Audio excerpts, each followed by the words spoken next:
जो वायदे उन्होंने पिछले 10 साल में अलग अलग चुनावों में किए, उसमें से ये बताते हैं कि 2% 5% ये पूरे कर लिए। पानी तो सीधा सीधा उन्हीं का मैटर है ना, उसमें तो कुछ नहीं है ना, पीने का पानी तो दे। आतिशी और केजरीवाल साहब पहले दिल्ली के लोगों को जो उन्होंने वायदे किए थे वो पूरे करें। दिल्ली की जनता बहुत समझदार है, वो वाकई भ्रष्टाचार का जवाब वोट से देगी। पूर्वी दिल्ली से लोकसभा प्रत्याशी हर्ष मल्होत्रा हमारे साथ मौजूद हैं। सर, सबसे पहले रामनवमी है, आज पावन पर्व है, क्या कहना चाहेंगे देश को? भगवान रामलला की प्राण प्रतिष्ठा के बाद पहली रामनवमी है। आज भगवान रामलला को सूर्य की किरण मंदिर के अंदर टेक्नोलॉजी से उनके मस्तक पर आई है और उसी से देश का भाग्य उदय भी प्रारंभ हो रहा है, देशवासियों का भी भाग्य उदय हो रहा है। भगवान राम का आशीर्वाद, आदरणीय नरेंद्र मोदी जी का दूरदृष्टि विज़न, उनके विज़न से पिछले 10 वर्षों में जो कुछ भी जन सेवा के काम हुए हैं वो एक बेस है विकसित भारत का, जो उन्होंने 2047 के लिए सपना सोचा है। मैं ऐसा मानता हूं कि नया युग भारत का प्रारंभ हुआ है पिछले 10 वर्षों से। अब ये अगले पायदान के लिए भारत तैयार हो रहा है। तीसरी बार आदरणीय मोदी जी प्रधानमंत्री बनेंगे जनता के आशीर्वाद से, और 2047 में भारत विकसित देशों में से एक हो। लोकसभा चुनाव के लिए आज आम आदमी पार्टी ने आपका कर्म राज्य वेबसाइट लॉन्च की है, क्या कहना चाहिए? पिछले 10 साल का अपना रिपोर्ट कार्ड लॉन्च करते तो ज़्यादा अच्छा होता। जो वायदे उन्होंने पिछले 10 साल में अलग अलग चुनावों में किए, उसमें से ये बताते हैं कि 2% 5% ये पूरे कर लिए। 500 स्कूलों का वायदा था, 5 स्कूल नए नहीं खुले हैं। उनका लॉजिक है कि हमने एक स्कूल में 25 कमरे बढ़ा दिए। 25 कमरे बढ़ा दिए, वो इसलिए बढ़ाए, जो 5 लाख में कमरा बनना था वो 25 लाख में बनाया है, उसमें भी भ्रष्टाचार किया है। तो नए स्कूल अलग अलग स्थानों पर बनाते, जिस पॉपुलेशन में स्कूल नहीं है वहाँ स्कूल होता तो बच्चों को लाभ होता। एक नया स्कूल बनता है तो वो खाली कमरे नहीं होते हैं, वहाँ पर प्लेग्राउंड भी होता है, वहाँ पे बच्चों के ओवरऑल डेवलपमेंट के लिए लाइब्रेरी भी होती है, वहाँ पर अन्य सुविधाएं भी होती हैं, बच्चों की ओवरऑल डेवलपमेंट, वहाँ कोई संस्कार केंद्र भी होता है। कमरे बनाने से काम नहीं चलेगा, वो 4 दीवारी में बच्चा सिर्फ एजुकेशन किताबी नॉलेज लेगा, उससे काम नहीं चलेगा। विद्यालय जो होता है वो एक आश्रम की तरह होता है, ये इनकी समझ से बाहर है। तो उन्होंने क्या फिर वही झूठे वायदे करे होंगे, मैं यमुना जी को साफ़ कर दूंगा, 10 साल से साफ़ हो रही है। 3000 करोड़ रुपए का घोटाला कर लिया, उसमें 3000 करोड़ रुपए केंद्र सरकार ने केजरीवाल साहब की सरकार को यमुना जी की क्लीनिंग के लिए दिए।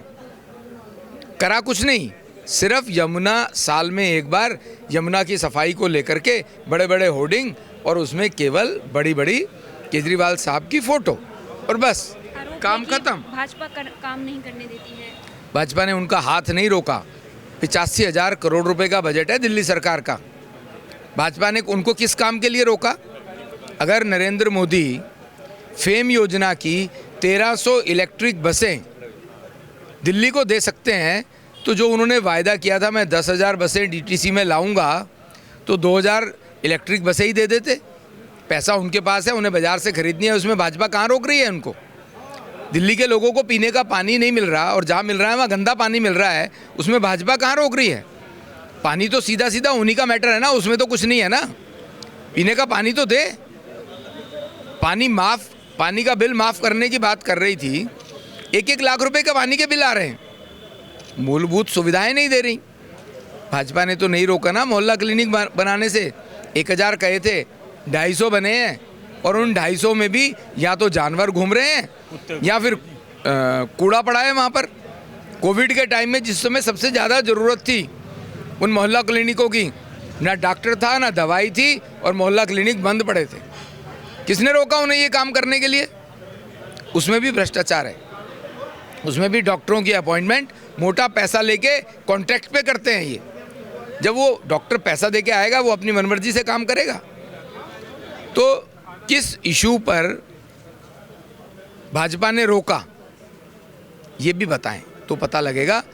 और दूसरी तरफ अगर मोदी जी ने 2024 का जो घोषणा पत्र, जिसको हमने संकल्प पत्र कहा है, वो जारी किया है, तो पिछली बार के घोषणा पत्र में 90-95% बातें पूरी हुई हैं, उससे ज़्यादा भी हुई हैं। इस बार के घोषणा पत्र में इतनी बड़ी बात मोदी जी ने घोषित की है। दिल्ली की सरकार दिल्ली के लोगों के लिए आयुष्मान भारत योजना लागू नहीं कर रही, जिसमें 5 लाख रुपए तक का दिल्ली के लोगों को बीमार होने पर किसी भी प्राइवेट हॉस्पिटल में साल में एक बार इलाज करा लेने पर 5 लाख रुपए तक का इलाज फ्री है। किसी भी प्राइवेट हॉस्पिटल में करा लें, दिल्ली की सरकार उसको लागू नहीं कर रही। उसका 25% दिल्ली सरकार को देना है। अब पैसे तो ये खुद अपने नेताओं की जेब में जा रहे हैं, ये पब्लिक के लिए तो देना ही नहीं चाहते। मोदी जी ने क्या किया है इस बार, उस आयुष्मान भारत योजना में 70 साल से ऊपर के जो भी लोग हैं, उनका इकोनॉमिक बैकग्राउंड बड़ा हो, छोटा हो, अमीर हो, गरीब हो, सबके लिए वो योजना लागू की है। पूरे देश में 50 करोड़ लोग उसका लाभ उठा रहे हैं। दिल्ली की 1.5 करोड़ जनता वो उसके लिए एप्लीकेबल नहीं है, क्योंकि दिल्ली की सरकार कुछ नहीं कर रही है उस पर, वो मनाही कर रही है कि मैं नहीं लागू करूँगी। आतिशी जी कह रही है कि 2024 के जो कई मुद्दे थे, चाहे वो 2 करोड़ नौकरी देने का हो, फिर चाहे वो किसानों की MSP उनकी आय दुगनी करने का हो, ये सब मुद्दे जो हैं वो इस बार के संकल्प पत्र से गायब हैं। और जो है जुमला इस बार उन्होंने जारी। आतिशी जी जल मंत्री हैं, पहले वो अपने दिल्ली के लोगों की चिंता करें। केजरीवाल साहब जेल से चिट्ठी लिखते हैं, नौटंकी करते हैं, ढकोसला करते हैं कि आतिशी जी दिल्ली के लोगों को पानी जहाँ नहीं आ रहा वहाँ टैंकर दे दो। मतलब 10 साल में पानी नहीं आ रहा, ये तो एडमिट खुद मुख्यमंत्री करते हैं जेल में बैठे हुए। अरे तुम बाहर थे, तुम ही दे देते पानी, अब आतिशी उसमें क्या कर लेंगी। आतिशी और केजरीवाल साहब पहले दिल्ली के लोगों को जो उन्होंने वायदे किए थे वो पूरे करें। यमुना की सफाई की बात करी थी, 3000 करोड़ रुपए हड़प गए, यमुना को साफ कर दें, पीने का पानी ठीक से दे दें। 20 नए अस्पताल खोलने की बात थी, 2 ही नए खोल दें। 20 नए कॉलेजेस खोलने की बात थी, 3-4 नए खोल दें। 10 साल में सिर्फ वायदे और झूठ और भ्रष्टाचार किया और कुछ नहीं किया। गुजरात में अभी जिस तरह से स्टार प्रचारक की लिस्ट में सुनीता केजरीवाल का नाम दूसरे नंबर पे है, किस तरह से देख रहे हैं, क्योंकि केजरीवाल जेल में हैं, तो किस तरह से भाजपा देख रही है? ये एक आदमी की पार्टी है। अभी तो सुनीता जी का नाम स्टार प्रचारक में आया है, कल वो मुख्यमंत्री भी बनेंगी। इसका मतलब आम आदमी पार्टी के पास कोई नेता नहीं है। 62 विधायकों में से किसी को बना लें। संजय सिंह अभी जेल से होके आए हैं, उन्हें बना दें, वो तो एक्सपीरियंस जेल का भी ले आए। अपने 62 विधायकों में से बनाए, खाली सुनीता केजरीवाल ही क्यों बनेगी। इसका मतलब ये भी परिवारवाद की पार्टी हुई ना। तो इससे कोई फ़र्क नहीं पड़ता कि वो स्टार प्रचारक हैं या नहीं हैं, वो उनके परिवार की हैं, उनकी पत्नी है, इस कारण से वो स्टार प्रचारक है। विपक्ष का एक आरोप है जो कि लगातार भाजपा पे लग रहा है कि भाजपा जो है सत्ता में आकर संविधान को बदलना चाहती है, जिससे कि जनता के अधिकार जो हैं वो छीन सके। एक भी संविधान में बदलने की बात वो कोट करें जिससे जनता को नुकसान हो रहा है। 100 साल 150 साल पुराने कानून, अंग्रेज़ों के टाइम के पुराने कानून बदलना चाहिए, ये एनडीए की सरकार चाहती थी, मोदी जी की सरकार चाहती थी, और उन्होंने ऐसे 1000 कानून बदले भी हैं जिसका कोई आज औचित्य ही नहीं है, जो जनता के लिए हर्डल बने हुए हैं। तो संविधान बदलना तो इन्हीं लोगों का काम है जो लोग जेल में बैठे हैं, उनका बस चले। वो तो 26 जनवरी पे भी परेड रोकने के लिए राजपथ पर जाकर के लेट गए थे। ऐसे एनार्किस्ट लोगों का मानसिकता देखिए आप।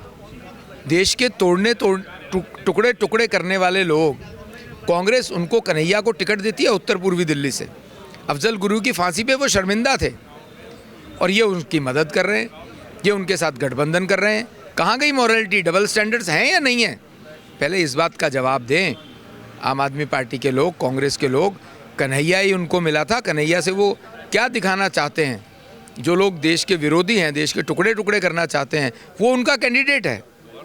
आम आदमी पार्टी मेरी इस बात का जवाब दे, क्या आज भी वो कन्हैया की कैंडिडेचर को सपोर्ट कर रहे हैं? अगर नहीं कर रहे तो गठबंधन तोड़ दे। भाजपा जिस तरह से दिल्ली की 7 सीटों पर अपना दावा ठोक रही है और दूसरी तरफ जो गोपाल राय हैं उन्होंने कल ये कहा है, हर मंच से ये कह रहे हैं कि जेल का जवाब जो है दिल्ली की जनता वोट से देगी। दिल्ली की जनता बहुत समझदार है, वो वाकई भ्रष्टाचार का जवाब वोट से देगी। वो ये समझती है कि केजरीवाल साहब जो जेल गए हैं वो भ्रष्टाचार करके गए हैं। ईडी के सम्मन अक्टूबर में आ गया था, अगर भ्रष्टाचार नहीं किया था तो पहले सम्मन पर जाकर के ईडी के सामने पेश होते और बताते कि मैंने भ्रष्टाचार नहीं किया। वो भाग रहे थे, जैसे चोर भाग रहा हो उसके पीछे पुलिस भाग रही हो। 8 सम्मन को उन्होंने नकारा है। फिर कोर्ट में जाते हैं, कोर्ट कहता है नहीं सम्मन भी ठीक है। कोर्ट ये भी कहता है कि अभी आपको जेल में इसलिए रहना चाहिए कि अभी आपकी इंटेरोगेशन होनी है। कोर्ट से भी तो रिलीफ नहीं मिल रहा। तो भ्रष्टाचार तो उन्होंने किया है, जो कर्म किए हैं वो भुगतने पड़ेंगे उन्हें। नमस्कार, मेरा नाम है तान्या अधिकारी और इस वक्त आप देख रहे हैं वी समाचार। मेरी मौजूदगी इस वक्त अशोका निकेतन में है, जहां पर अशोक कोऑपरेटिव सोसाइटी द्वारा आज रामनवमी के मौके पर पूर्वी दिल्ली से लोकसभा प्रत्याशी हर्ष मल्होत्रा के स्वागत में कार्यक्रम रखा गया है। कुछ लोग मेरे साथ मौजूद हैं, उनसे बातचीत करते हैं। सर, क्या नाम है? मेरा नाम महेश कुमार है और मैं अशोका निकेतन का निवासी हूँ, A24। क्या कहना चाहेंगे, आज आप लोगों ने आज प्रोग्राम रखा गया है, भव्य स्वागत हर्ष मल्होत्रा जी का किया गया है, क्या कहना चाहेंगे? बड़े ही गौरव का विषय है कि एक ज़मीन से जुड़ा हुआ कार्यकर्ता, कई वर्षों के बाद भाजपा ने ऐसे कार्यकर्ता को टिकट दिया है जो लोगों के स्नेह और उसका पात्र है। आप देश के भविष्य के लिए, उज्जवल भविष्य के लिए ये ज़रूरी है कि अब जो सरकार चल रही है उसको लाना बहुत ज़रूरी है और ऐसे कार्यकर्ताओं को टिकट मिला है कि जो आगे इस सहयोग को आगे बढ़ाएंगे। तो हमें बड़ा गौरव है इस बात का कि हर्ष मल्होत्रा जी हमारे कैंडिडेट हैं और हम तन मन धन पूरे जोर से उनको जिताएंगे। क्या कहना चाहिए? आज रामनवमी के मौके पर हर्ष मल्होत्रा जी हमारे बीच आए। हमारे कॉलोनी के सभी लोग यहाँ उपस्थित थे। ज़मीन से जुड़े हुए कार्यकर्ता हैं। इससे पूर्व में जो भी नेता हमारे यहाँ रहे उनसे संपर्क करना बड़ा मुश्किल होता था। हर्ष जी से संपर्क करना बहुत आसान है। हमारे बीच से निकले हुए नेता हैं, उनसे बात करके, उनसे मुलाकात करके सबको बहुत अच्छा लगा। पूर्वी दिल्ली से हर्ष मल्होत्रा जो है इस बार मैदान में है बीजेपी से, किस तरह जो है आप लोग? हर्ष मल्होत्रा जी चूँकि ज़मीन से जुड़े हुए कार्यकर्ता हैं, उनको अप्रोच करना सभी के लिए बहुत आसान है और हमें बहुत खुशी है कि उन्हें इस एरिया से टिकट दिया गया है और हम उनको जिता कर लाएंगे और देश का उज्जवल भविष्य के लिए जो वो प्रगतिशील नेता हैं वो जो काम करेंगे वो हमें बहुत कॉन्फिडेंस है कि इस एरिया की बहुत तरक्की करेंगे। कितनी उम्मीदें हैं हर्ष मल्होत्रा से? उसमें मेरे को ये लगता है कि जो हिंदू राष्ट्र के लिए और देश के विकास के लिए सभी को साथ लेके चलने वाले नेता हैं और मैं इनको बहुत बहुत बधाई देता हूं कि हमारे यहाँ से ये जीतें और बहुत ज़्यादा अंतर से जीतें। वोटों का अंतर बहुत अच्छा होगा, ये मुझे विश्वास है। कितनी उम्मीदें हैं भाजपा से हर्ष मल्होत्रा के? ये हमें पूरी उम्मीद है, यहाँ से पूरी सीट लेकर जाएंगे। जो राम को लाए हैं हम उनको लाएंगे। ऐसा है मैडम जी, ये लग रहा है कि आम आदमी पार्टी के सब कार्यकर्ताओं की जमानत जब्त होगी जो खड़े हुए सॉरी हैं जी, और बीजेपी पूर्ण बहुमत से कमल खिलेगा। इन्होंने सारा करप्शन का इतना भ्रष्टाचार बना दिया। जो कह रहे थे हम करप्शन ख़त्म करेंगे, 8 महीने 4 महीने से वहाँ ईडी के सामने नहीं जा रहे, तो क्यों नहीं जा रही है? अब क्यों चले गए? अब अंदर क्यों हैं? देखिए ना, दूध का दूध पानी का पानी निकल के आ रहा है और ये कहते हैं जी हम ठीक हैं, इलेक्शन के चक्कर में हमें अंदर कर दिया।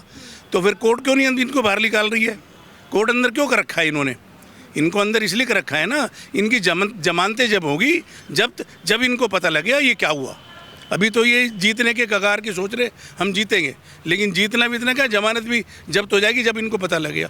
जब इनका हेड ही चोर है, बेईमान है, तो ये प्रत्याशी क्या करेंगे? ये जो खड़े हुए तो कुछ नहीं करेंगे। वो तो सबको सबसे पैसे चाहिए उनको। तो केजरीवाल को तो सबसे पैसे चाहिए। वो तो ऐसा है ही नहीं कि उसको पैसे नहीं चाहिए। उसने 3 ही काम करे हैं 7 साल में 8 साल में। एक तो एडवर्टाइजमेंट, एक करप्शन और भ्रष्टाचार कर दिया और वोट की राजनीति। तीसरा कोई काम नहीं। दिल्ली को डंप कर दिया इन्होंने। बिल्कुल सच्चाई है। इसको माने या नहीं माने वो बात सेपरेट है। हम पूर्ण बहुमत से जिताएंगे, पूरा सहयोग रहा, वोट डालेंगे और लोगों की वोट डलवाएंगे। ये हमारी भगवान से प्रार्थना है। मैडम जी आप एक नारा बोल दो पेट के लिए रोटी, गुंडों के लिए योगी, देश के लिए मोदी। तो ये थे तमाम लोग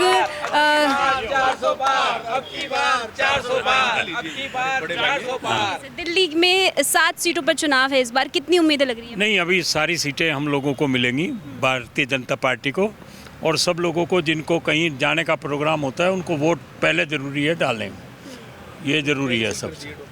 और हम सब लोग अपना इधर उधर का प्रोग्राम, अपना प्रोग्राम बाद में रखें, वोट डालने सबसे पहले जरूर जाएं, वही बहुत जरूरी काम है। बीजेपी को लाना है और जिताना है। मोदी जी की जो विकास यात्रा चल रही है उसी को आगे बढ़ाने के लिए हर जी यहाँ पे से खड़े हैं और बहुत ही सटीक व्यक्तित्व है, बहुत ही ईमानदार आदमी है। हमें पता है कि जो हमारा जो भी देश की प्रगति में उनका बहुत बड़ा हाथ है और बहुत आगे ले जाएंगे उसको। हम वोटों के जरिए उनको स्ट्रेंथ देंगे।